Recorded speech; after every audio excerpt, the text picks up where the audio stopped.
जय हिंद। प्यारे बच्चों, मैं कक्षा 7 की किताब से, पुस्तक से मैं आज सद्बुद्धि की अधिष्ठात्री देवी माँ गायत्री, इस चैप्टर पर चर्चा करूँगा। जो क्वेश्चन आप लोगों से विस्तृत रूप से पूछे जाते हैं उनके बारे में विशेष रूप से चर्चा करेंगे। तो पहला प्रश्न आपका है, आदि शक्ति माँ गायत्री के 3 रूप कौन कौन से हैं?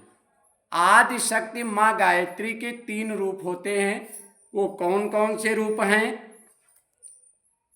तो आदि शक्ति माँ गायत्री के 3 रूप हैं, हीम, श्रीम, क्लीम। हीम का मतलब होता है माँ सरस्वती। हीम का मतलब है माँ सरस्वती जो आपको बुद्धि देती हैं। और श्रीम का मतलब होता है माँ लक्ष्मी जो आपको धन संपदा देती। और क्लीम का मतलब माँ काली, काली माँ को जो है क्लीम कहा गया है। तो सबसे प्रथम और प्रधान तत्व यही है कि हम हीम का प्रयोग करें, अर्थात माँ सरस्वती की उपासना करें। और वही उपासना जब हम ठीक ढंग से करते हैं तो वही माँ गायत्री की भी उपासना होती है और माँ गायत्री हमें सद्बुद्धि देती हैं। अगला प्रश्न है, शरीर में सत तत्व की अभिवृद्धि से शरीरचर्या में कौन कौन से परिवर्तन होते हैं?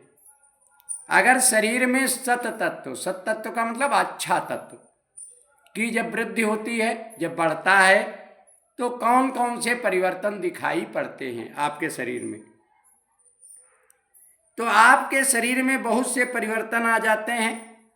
जैसे जब आप हल्का सुपाच्य भोजन लेते हैं जो आसानी से पच सके, ऐसा भोजन जब आप लेते हैं, सरस और सात्विक भोजन लेते हैं, तो उन्हें तृप्ति मिल जाती है।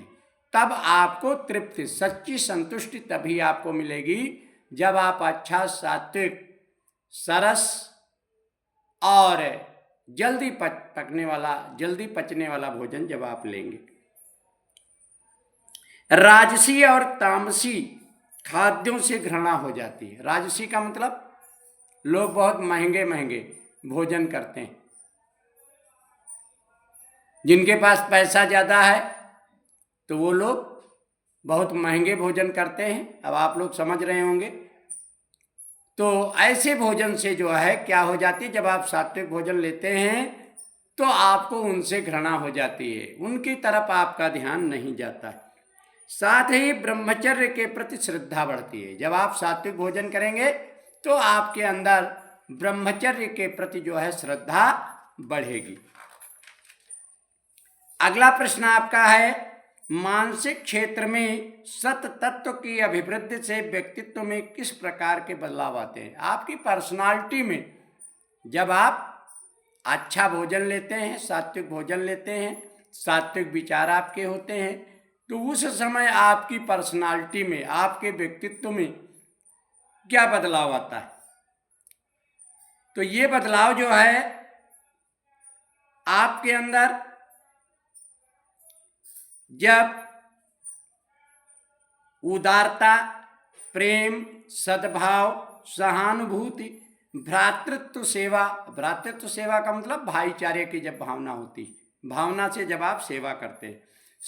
संयम का मतलब अपने ऊपर नियंत्रण करना, एवं सच्चरित्रता, आपका कैरेक्टर जब सही हो, जब उसका प्रतिनिधित्व होता है इन्हीं तत्वों को हृदयंगम करने से, हृदयंगम का मतलब हृदय में उतारने से, हम सद्बुद्धि की अधिष्ठात्री माँ गायत्री की सच्ची पूजा करते हैं। अगर हमें माँ गायत्री की सच्ची पूजा करना है तो इन सभी तत्वों को जिनको हमने बताया है, इन सबको हृदयंगम करना होगा, हृदय में उतारना होगा। सद्बुद्धि का संबंध सद्गुणों से होता, अच्छे गुणों से।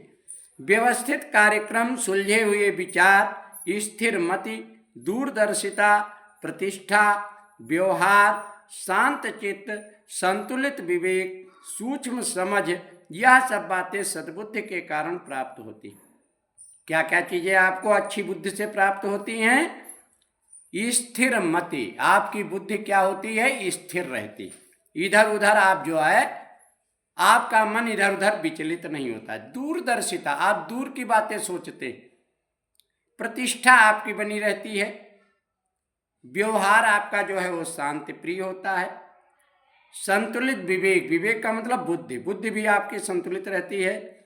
समझ जो है वो सूक्ष्म होती है, छोटी से छोटी चीज़ों को आप समझ सकते हैं। ये सब सद्बुद्धि के कारण होता है। सद्बुद्धि और शुद्ध बुद्धि के प्रतीक सद्ग्रंथों की चित्त में वर्षा होती हुई दिखाई देती। आपके मन में अच्छी बुद्धि आती है और आपकी बुद्धि शुद्ध होती है। अच्छे ग्रंथों को पढ़ने से, अच्छी चीज़ें पढ़ने से, अच्छे विचार रखने से ये सब चीज़ें प्राप्त होती हैं। जय हिंद।